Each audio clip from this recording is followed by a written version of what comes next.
Before you start listening to the podcast episode, I would like to tell you about the October program in Palestine that my colleague Salim and I are preparing. We studied the tour guide program together, and we are both very motivated to show both the beauty and the reality of Palestine today. The program we are planning is 10 days, from the 3rd until the 14th of October. It needs a minimum of 10 participants and it can have a maximum of 16 participants. If we have more than 16 people who want to join, we may organize another program in November. And if October or November is not good for you, you can still reach out to us because we are planning similar programs in the future. During the 10 days, you will travel across the West Bank and visit Jaffa. We will have a day of olive picking, 2 nights with local families, 2 short hikes, stays in Bethlehem, Jericho, Abud, and Nablus, and of course, we will visit Jerusalem. If you want to know more about this program, then you can visit the website storiesfrompalestine.info. You can also follow us on social media, and if you send us your email address, we will add you to the mailing list and we will send you the details and the price of this 10-day program in October.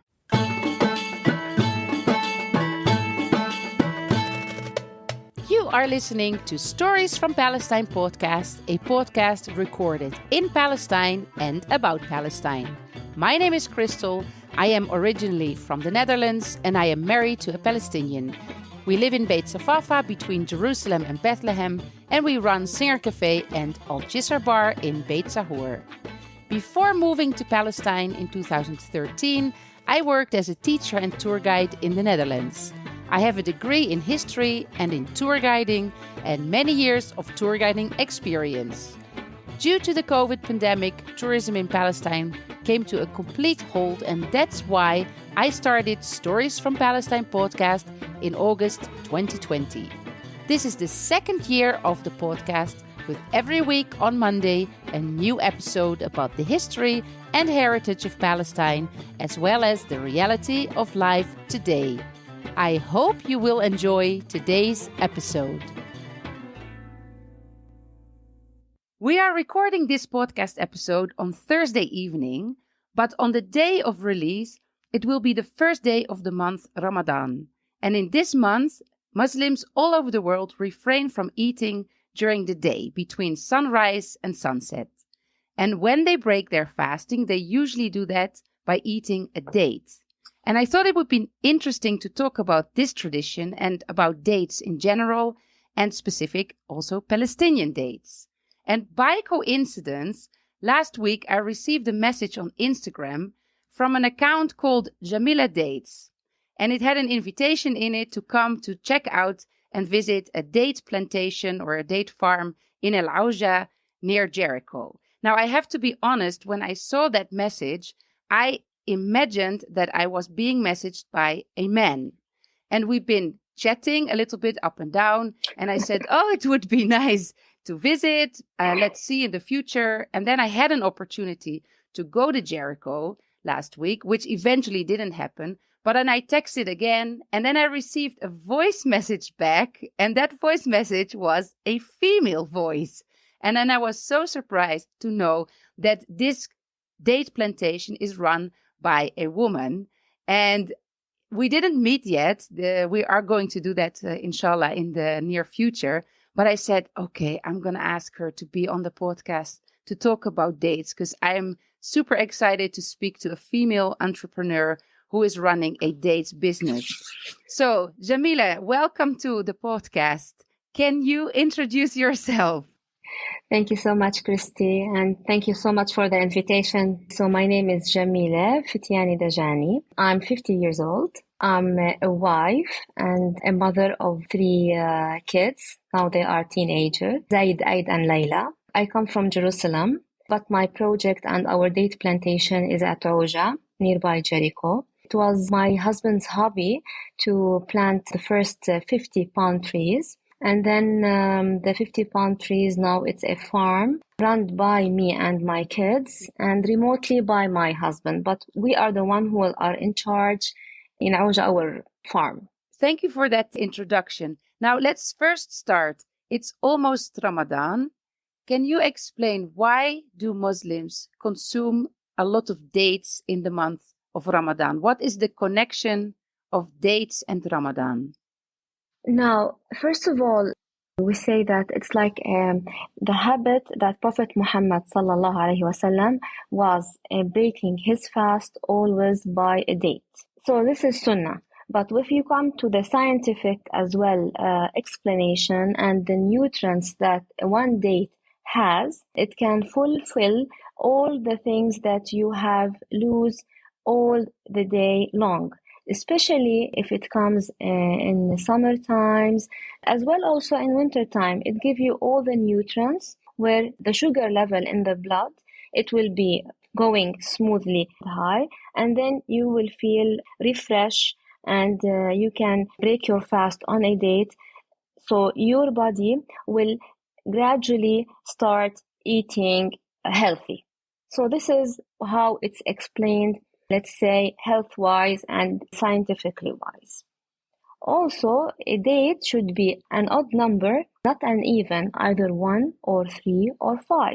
When you eat this portion of dates, you will have the correct portion of all the nutrients that the date has, more than to have the even number like 2 or 4. And also it's like sunnah. This is what Prophet Muhammad sallallahu alaihi wasallam was doing.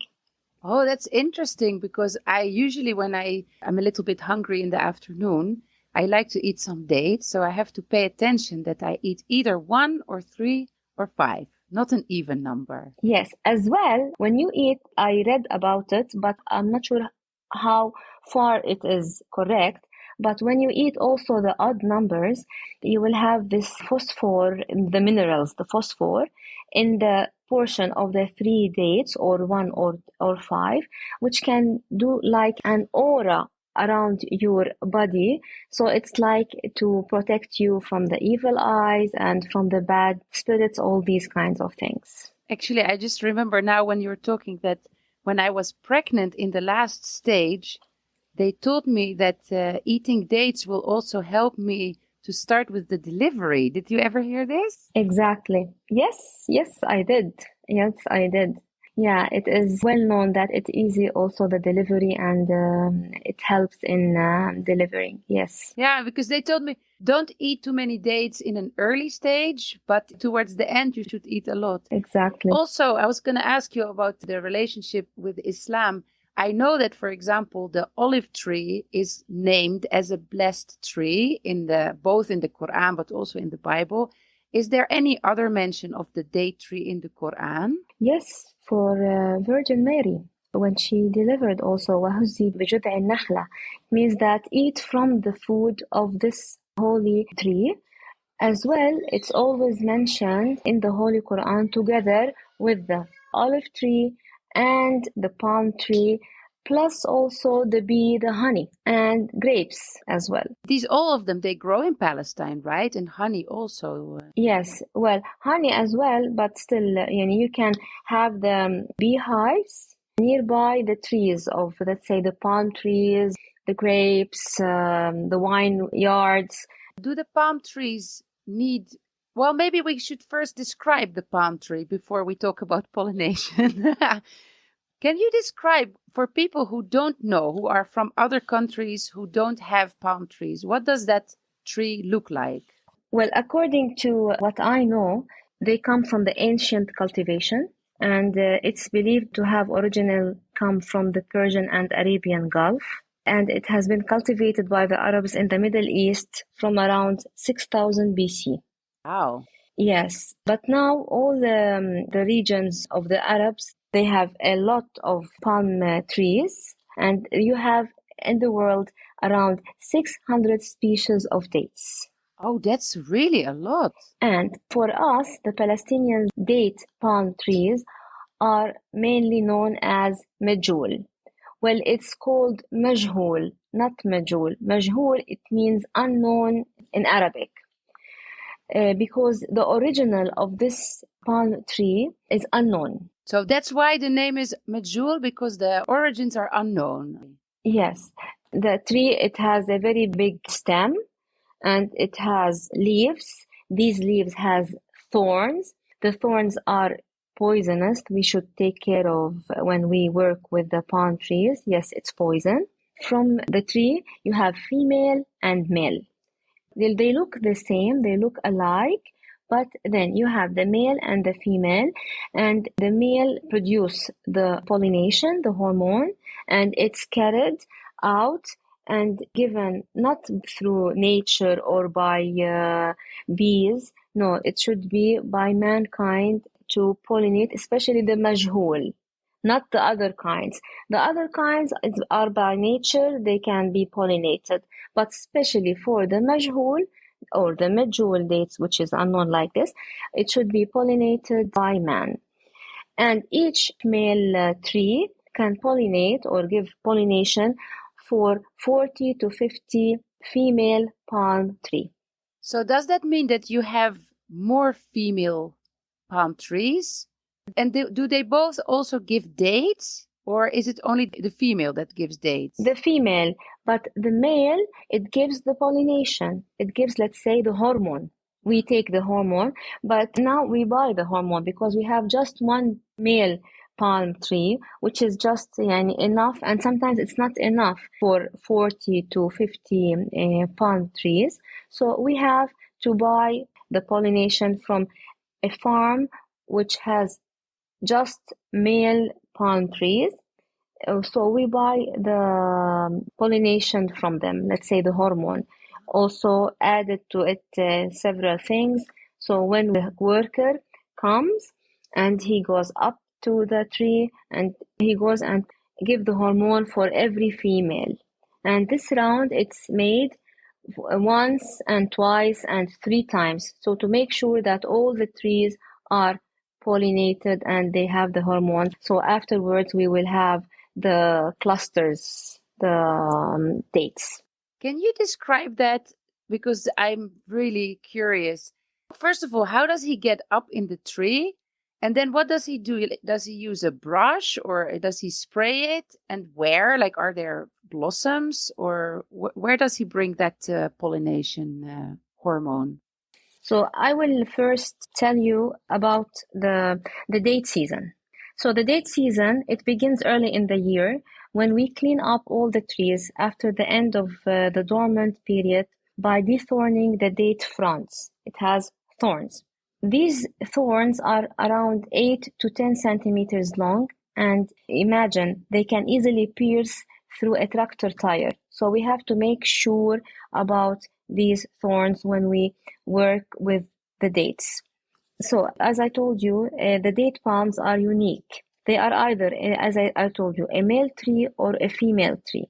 So when the male tree produce the pollen, we take this pollen in a very small machine. It's all for us workers doing it, not machines, manual. It's a small machine where he input in this machine the ingredients and he goes up in a ladder and he goes to every tree and pollinate the well, I forgot to say something that first we cut the thorns and then we make, it's like babies. We make the tree ready for the dates to come. It's like it gives birth from a kind of cluster.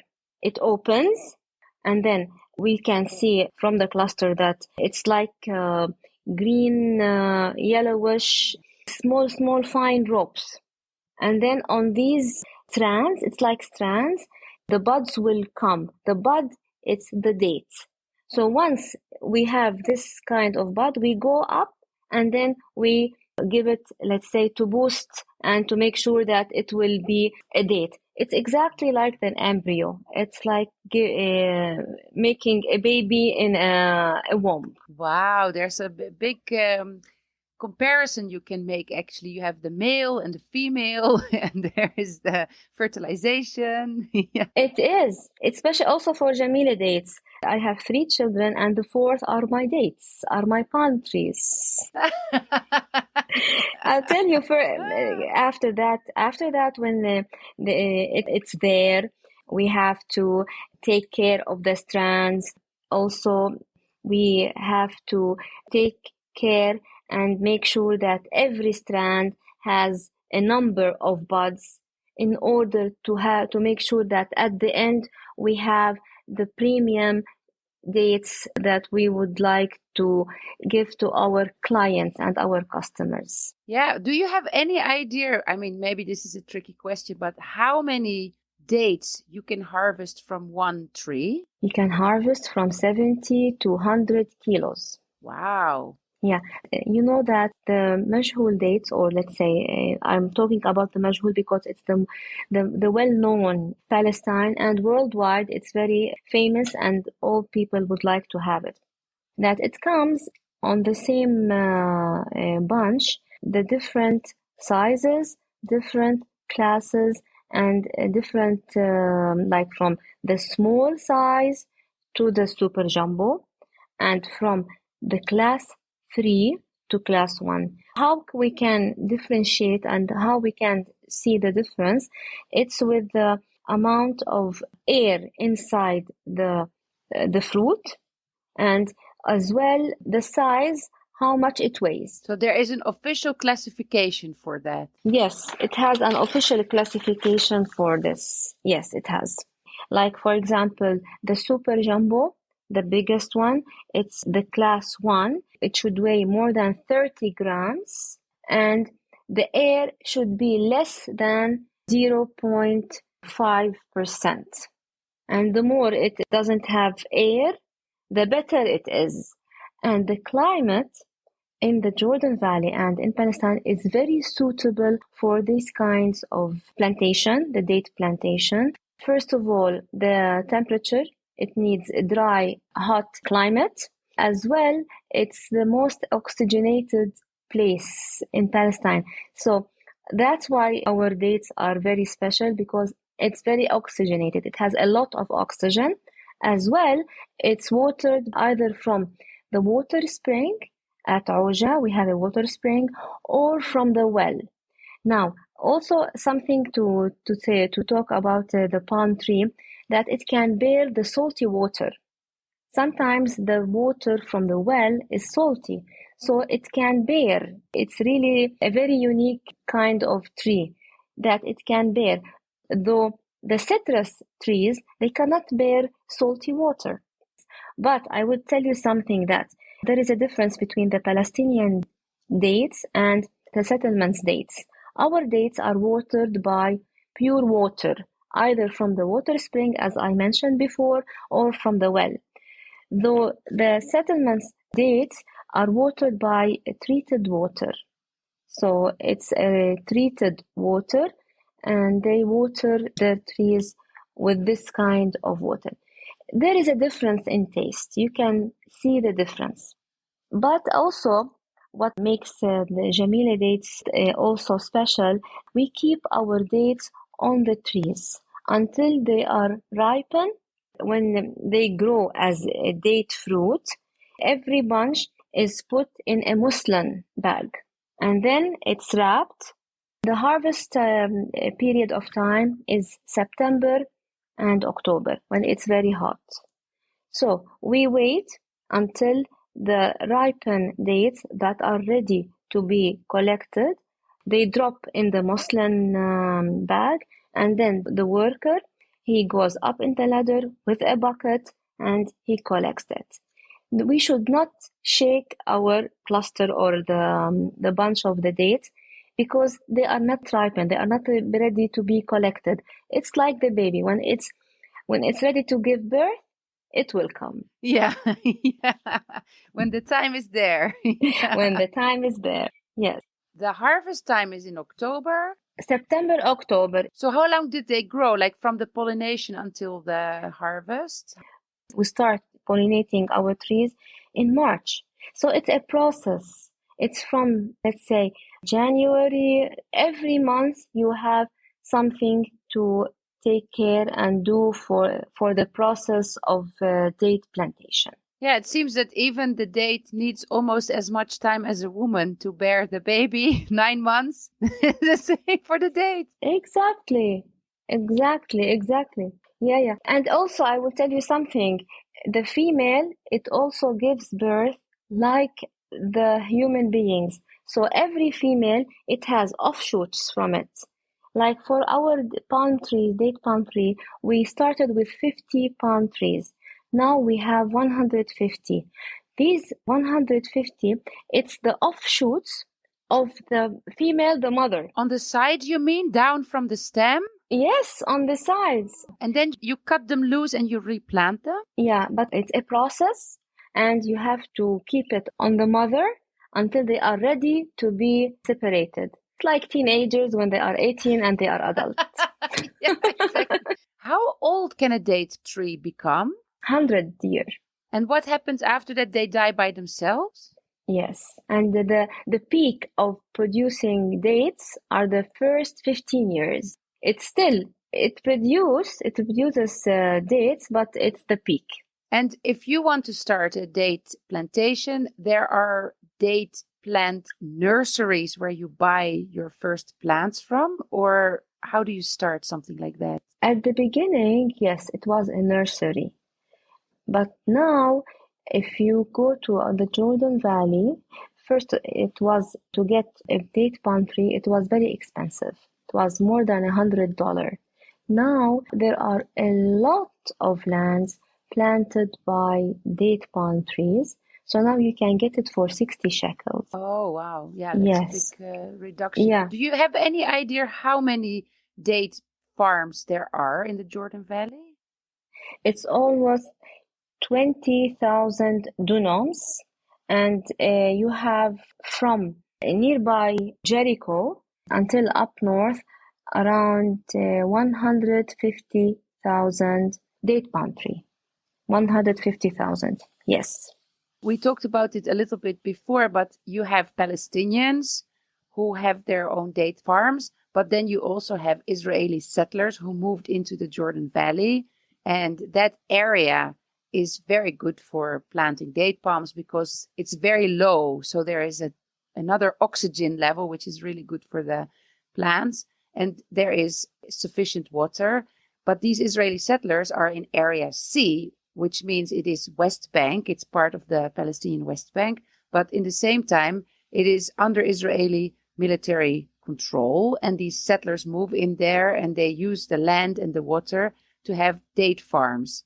Now, a lot of people abroad are becoming aware of that, and they don't want to buy from the Israeli date farms. They want to buy from Palestinian farms.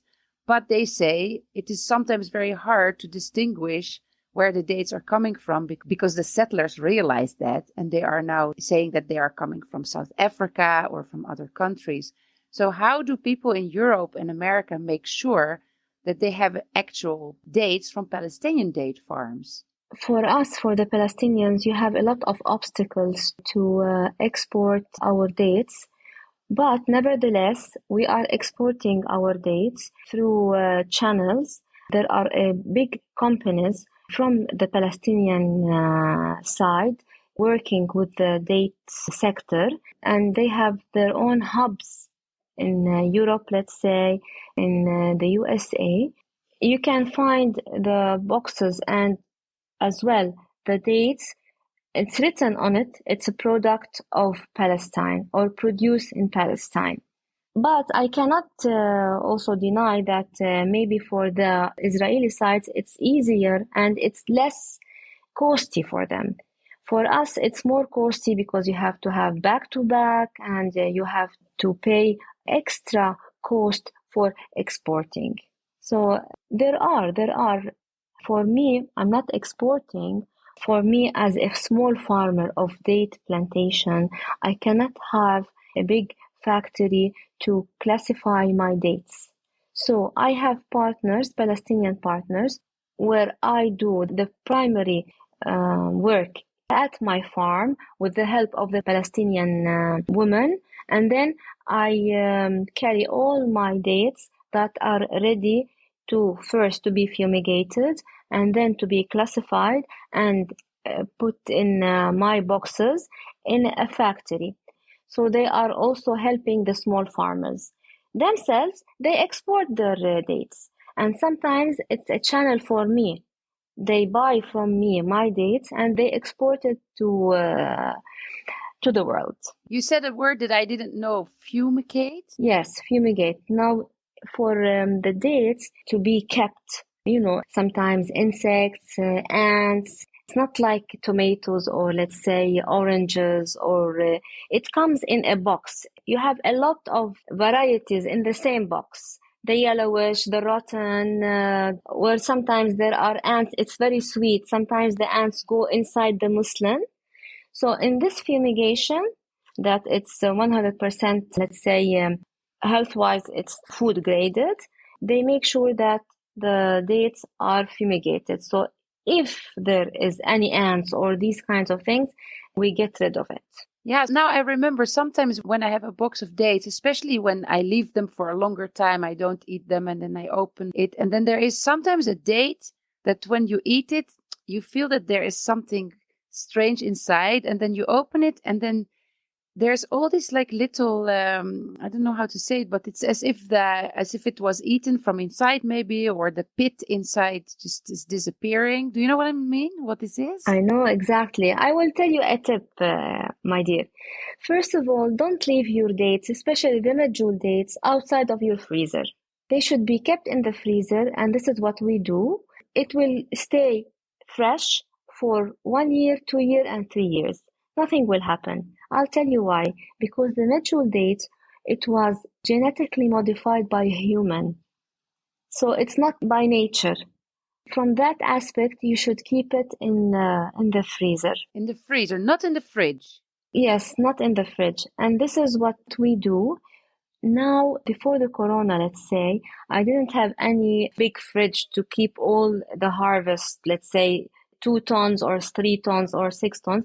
So I was renting a fridge with the people that they are my partners in classifying my dates. So it was always kept in the freezer minus 18 as well. And also, when you want to move the dates from Palestine to the whole world, it should be in a reefer. That's why it also makes it a little bit more costly. It should be kept in minus 18. So if you want to transport from Palestine abroad, does it go by ship? Does it have to go in a freezer on a ship? Yes, in a container. It depends, either by ship or by air or by trucks sometimes. Like, for example, if you want to export to, let's say, the Far East, it goes via Jordan. So first of all, it's through the bridge, and then it goes by air or I think by shipping from Aqaba. Hey, and you said that there are many different types of dates. Can you say something about the different kinds that grow in Palestine? Besides the medjoul, is there another type of dates? Yes, they started planting birhi. As I told you, there are 600 kinds of dates. For us, let's say in our farm, we got 5 trees that are not medjoul. They are other kinds. And these kinds, humans didn't do anything genetically or something. So you can have them outside of your fridge. Nothing will happen. It's like birhi, dikinur, hijazi, zahidi. And also they come from different regions. Originally, I mean, from Iraq or from Algeria or from Saudi Arabia. So these kinds, they grow, but mainly it's the medjoul. In Gaza, you have the birhi. Closer to the sea. Closer to the sea, and it's yellowish. You know, the process of the date to get ripen, first of all, it's like green. It's like a bud. And then it's like chickpeas, and then it grows green and bigger, then it's yellowish, and then it starts become a date.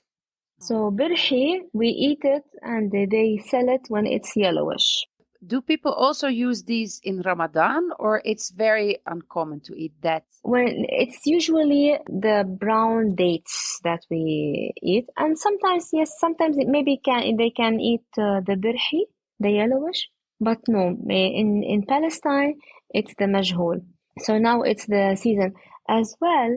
Now it's like a lifestyle, the dates. Now it's not for Ramadan. Dates now are becoming, they are willing to buy dates because it's a substitute for sugar. It has this sweet, soft, caramelized taste. So you can fulfill your sweet teeth by eating a date. And for Jamila as well, I also developed the idea, or I presented my dates in a different way by dipping them in chocolate and toasting them in different kinds of nuts as well, roasted coconuts. And this really, it gave a unique touch for our project. So I was making them always the whole year, especially also in the feast season, holiday season, Christmas, Ramadan, Eid Fitr, all these occasions. I remember the first time I had the date dipped in chocolate 3 years ago, and then there was also a nut inside. And I was like, oh my, this is so amazing. Maybe they were yours. I don't know. Where do you sell them? Where you sell them all over the West Bank? And not yet. It's either through, I was participating in bazaars in Jerusalem, as well also through the social media, the Facebook, the Instagram. This is my channels. Hopefully, I will be able to produce more of my Jamileh delights, which are dates dipped in chocolate. But now, for the time being, there are priorities for the family and for my kids. Yeah, I understand. So basically, it's a small business and you find different markets where you can sell them in smaller quantities. Yeah. Exactly. Can you also give us a bit of an idea about the health benefit of eating the dates? Because as you said, people are replacing sugar by eating dates. And you said there are different qualities of it that are beneficial. Actually, I prepared the benefits of dates as, let's say, a leaflet. I'll send it to you on, let's say, on the WhatsApp, so you can read more if I will forget anything. But first of all, it boosts the immune system. It's very healthy for, let's say, if someone is suffering from constipation. As well, also, it's easy, the delivery for the woman. It's also for the diabetes, because the kind of sugar inside, it's not kept in the body. It's consumed, so it's not like preserved in the body. So the diabetes can eat it freely with no worries. As well, also for the kids, for teething, they can easy the gum for them when they are also starting to teeth.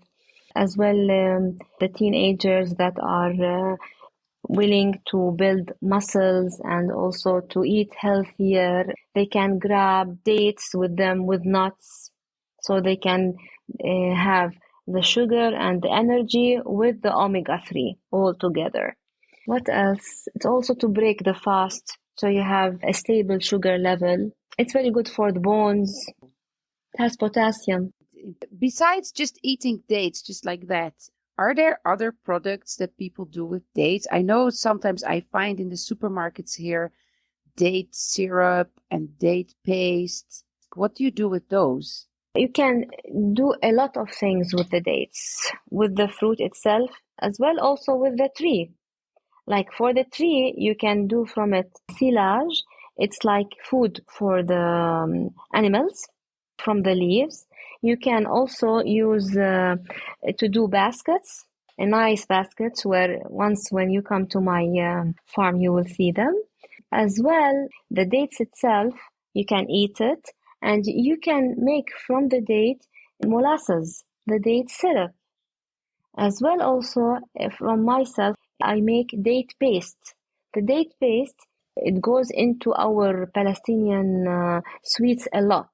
When you do pastry with dates, or let's say biscuits, cookies, the molasses can be a substitute for the high fructose syrups like corn syrup or let's say sugar or something similar to it. As well, the stone inside, you can crush it and you can roast it and you can make a decaffeine coffee from it. Oh, yeah, I've heard that for the first time a couple of weeks ago. Yeah. So you can actually drink it as a hot drink. Does it taste a bit like coffee or is it completely different? No, it's different. It's different. As well, I heard recently, maybe a few days ago, that if you put a few of these stones, and let's say two or three, in a cooking pot full with meat, it will be cooked faster. Oh, that's interesting. Yeah, I have never tried it yet. I will try it and I'll tell you. It's interesting. I think a lot of people would be happy to do, especially during Ramadan, if they want Yeah, to to just to to cook lots of meat. finish. Yeah, to cook. To Yeah, cook it quickly. Also, during the end of Ramadan, when with the Eid, you eat ma'moul cookies. They also have dates in it, right? yeah, we make it. You have cookies either with wheat flour by itself or with wheat flour and semolina. We have one that we make specially for Eid, also for Easter, the ka'k wal ma'moul. Yeah. So yes, we use dates, and this year is my first year to make the date paste. It's all homemade with no additives, with no machines. It's just to take the pit out, the stone, and just put it in a bag. So when you make the dates, you kind of like you just crush it. How do you make the paste? It's all handmade by hands. So we have the basket, it's full of dates. We take out the pit from every date and we just put it in a bag of 1 kilo, nothing else. If you take out the pit, then the date itself is still a date. It's very soft. The date is very soft. So you can just squeeze it. It's just like this. It doesn't need a lot of effort. Yeah, because I'm thinking about like the dried dates. When they are dried, they become harder. But before that, it's very soft. Yeah, and the date ajwa, it can be made from the medjoul, from the birhi, from all kinds of dates. There's really a lot of different use also for the dates. Yeah. Yes. So right now you are very busy because it's just before Ramadan, and then afterwards you'll still be selling dates. Is the process you're busy with all year round, or are there times of the year where it's more quiet? Well, there are also period of time when it's quiet, but the peak is Ramadan, as well also Christmas. Sometimes there are special events where they ask me to prepare dates or let's say special things. But sometimes it's very, very quiet. That's why I moved to another thing just to boost my work and as well to cover my running costs, because you have running costs all over the year.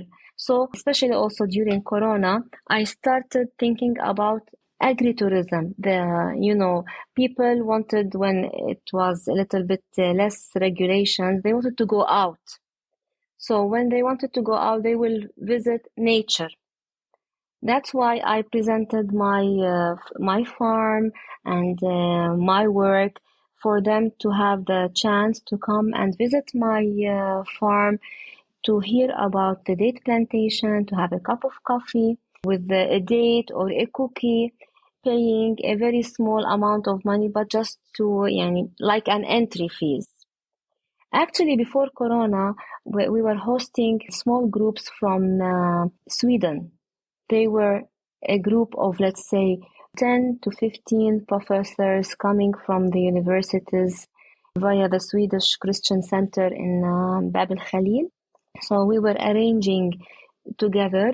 So they have a stop at Jamileh Dates Farm where I can also prepare lunch or breakfast, and they can hear about the date plantation and spend, let's say, a couple of hours and leave. That sounds like something that would be really interesting if we bring people to Jericho, because it's just like a 10 minutes ride from Jericho. Yes, it's a 7 to 10 minutes drive.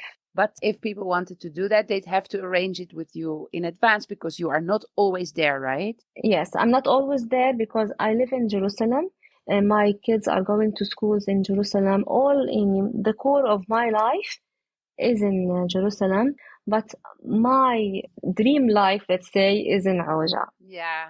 Yeah. I can imagine. Yeah, I know. As a Jerusalemite, you don't have any choice where you want to live. You have to prove center of life is in Jerusalem.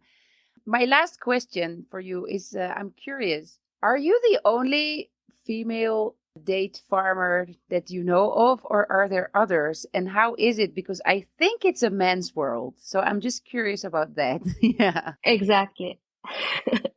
As far as I know, I'm the only one.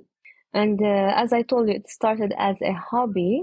And then I worked a lot for this project. I went through a lot of workshops. I also read a lot. I had a lot of not problems or obstacles, but I would name them challenges. Why? Because it's a sector dominant by males. And for me, I'm a small farmer. So I had to be strong. I had to look like a woman, but to also behave like a strong man. Yeah. But I feel that I have achieved something. They know that Jamileh Dates is there. I had support from a lot of people, and I had also, let's say, challenges with a lot of people. But Alhamdulillah, now we have our project, we have our business, and it's something to grow, but with values. I'm not seeking a very fast profit, or I'm seeking a profit, let's say, money wise, but before money wise, to have a profit of values, to spread the word that we exist, that we can do something. And as a woman, it's for me, I am presenting Jamileh Dates, but it's also for my family, for myself, but as well for my family, for the generation to come. For my husband to, let's say, when he's retired, he can come and follow up, be with me in the project. So at the end, it's for the family. That's very beautiful. And I think you can be very proud of yourself. Thank you. Thank you. Doing that, being a mom, being a wife. And you told me that your husband works abroad, so you have to do a lot of things by yourself. And then also setting up a business, and even finding time to reach out on Instagram to me to say and offer that you can come and visit our date farm. That means that you really have a vision.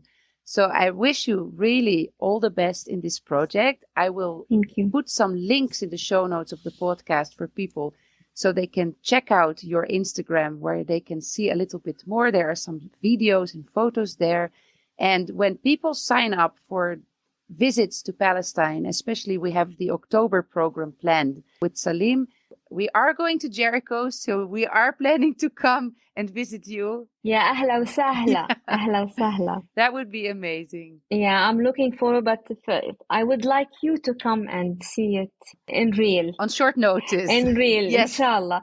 Inshallah, I'll be there. I'll be at the farm. Even if you come in Ramadan, no problem with us. It's the month of not being lazy, just to work, inshallah. Yeah. Yeah. I wish you Ramadan Kareem. Shukran. And I hope to see you soon. Thank you so much for your time. Thank you. Thank you. Good night.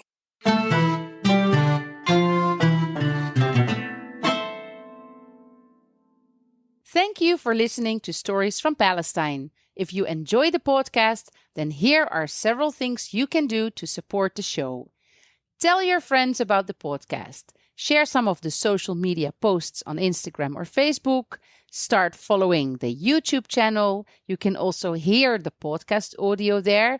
And soon I will start uploading videos. Sign up for the email list so that you get a reminder with a clickable link to the new podcast episode. And in the future, you will be updated about programs and trips that I will start to organize. And of course, you can donate to help me pay for hosting the podcast and the website and all the related recording costs. It's the only source of income I have at the moment, so you can imagine how much I appreciate every cup of coffee or falafel sandwich that you buy me on the Ko-fi platform. All the links that you need can be found in the show notes and on the website storiesfrompalestine.info. That's it. I hope you will tune in again next week.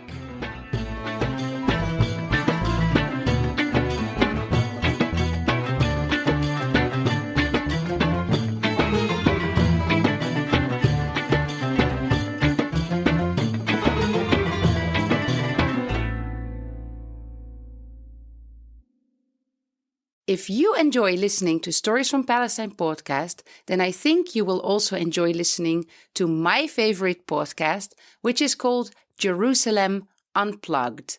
You can find it on most podcast players and on social media at Jerusalem Unplugged.